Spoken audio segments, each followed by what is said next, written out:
नमस्कार प्यारे बच्चों। आइए आज क्लास 10th की बहुत ही इम्पोर्टेंट पोएम झांसी की रानी की समाधि पर, जिसको कि सुभद्रा कुमारी चौहान ने लिखा है। बहुत ही इम्पोर्टेंट पोएम है। आइए पढ़ते हैं। इस समाधि में छिपी हुई है एक राख की ढेरी, जलकर जिसने स्वतंत्रता की दिव्य आरती फेरी। यह समाधि यह लघु समाधि है झांसी की रानी की, अंतिम लीला स्थल यही है लक्ष्मी मर्दानी की। तो कवित्री सुभद्रा कुमारी चौहान कहती हैं कि ये जो समाधि है इसमें एक राख की ढेर ही छिपी हुई है। ये जो है एक राख की ढेर ही है।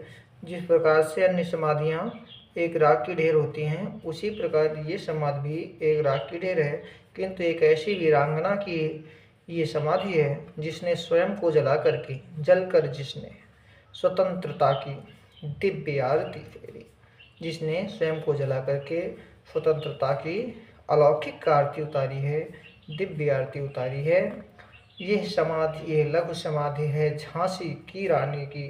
ये जो समाधि है ये झांसी की रानी की समाधि है और यही उनके जीवन की अंतिम लीला का स्थान है।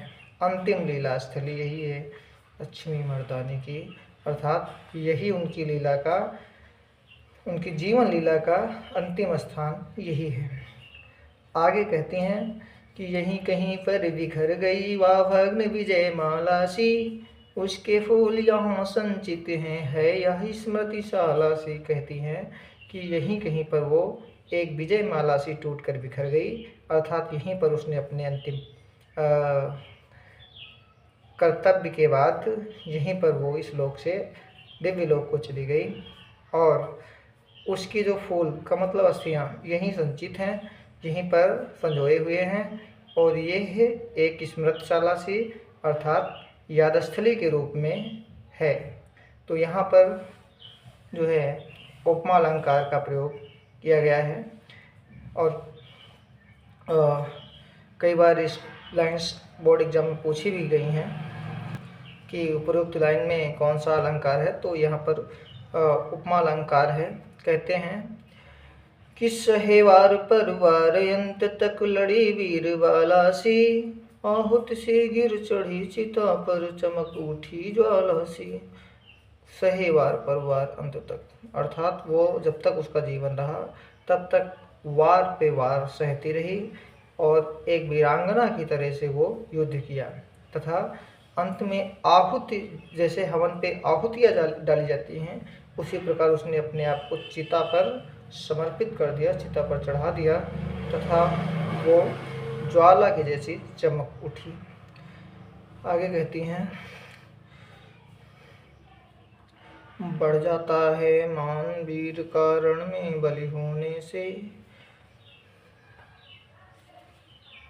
मूल्यवती होती सोने की यथा भस्म सोने से। कि अगर कोई सैनिक, कोई वीर युद्धस्थल में बलिदान होता है तो उसका मान उसी प्रकार बढ़ जाता है जिस प्रकार सोने से ज़्यादा मूल्यवान सोने की भस्म होती है। आगे कहती हैं, रानी से भी अधिक हमें यह समाधि है प्यारी। अब रानी चूंकि नहीं रही तो रानी से भी ज़्यादा हमको ये समाधि प्यारी है। जितना हम रानी से प्यार करते थे उससे ज़्यादा हमको इस समाधि से प्यार है। यही निहित है स्वतंत्रता की आशा की चिंगारी, और इसी में स्वतंत्रता की आशा की जो चिंगारी है वो हमेशा चलती रहती है, चमकती रहती है। कहने का मतलब जब भी हम इस समाधि को देखते हैं तब हमें स्वतंत्रता की लौ जो है हमेशा प्रकाशित दिखाई पड़ती है। आगे कहती हैं, इससे भी सुंदर समाधियाँ हम जग में हैं पाते, उनकी गाथा पर निरीथ में क्षुद्र अंतु ही गाते। रानी कहती है, ऐसा नहीं कि समाधि बहुत सुंदर है, इससे भी सुंदर समाधियाँ संसार में लोगों की बनी हुई हैं, लेकिन उनकी गाथा को, उनके इस गान को कुछ जो है कम लोग ही गाते हैं। कुछ जो संकुचित मानसिकता के लोग होते हैं वे गाते हैं, और मैं तो एक ऐसी वीरांगना के गीत गाती हूँ जिसने स्वतंत्रता के अलौकिक आरती उतारी है। आगे कहती हैं, पर कवियों की अमर गिरा में इसकी अमिट कहानी, स्नेही और श्रद्धा से गाती है वीरों की वाणी। लेकिन कवियों की जो बाणी है, अमर मीन्स अमर, गिरा मीन्स बाणी, जो कवियों की अमर बाणी है उसमें इस समाज की हमेशा ना मिटने वाली कहानी रहेगी। अर्थात इसको हम हमेशा याद रखेंगे तथा प्यार और श्रद्धा के भाव के साथ ये हमेशा वीरों की गीत बनी रहेगी, वीरों की वाणी बन करके गीतों में गाती जाया करेगी। क्या? बुंदेले हर बोलो के मुख, बुंदेलखंड के लोगों के जो मुख से हम लोगों ने सुनी, हमने ये सुनी कहानी, हम लोगों ने कहानी सुनी। क्या? खूब लड़ी मर्दानी वह तो झांसी वाली रानी, जो मर्दों की भांति युद्ध किया वो झांसी वाली रानी थी।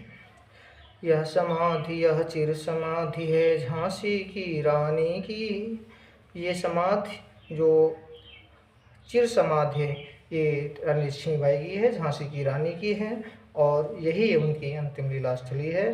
किसके?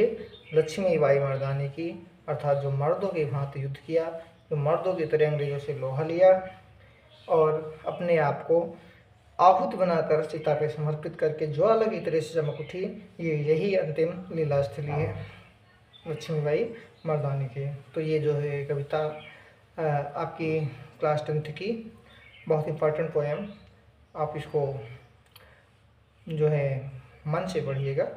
धन्यवाद।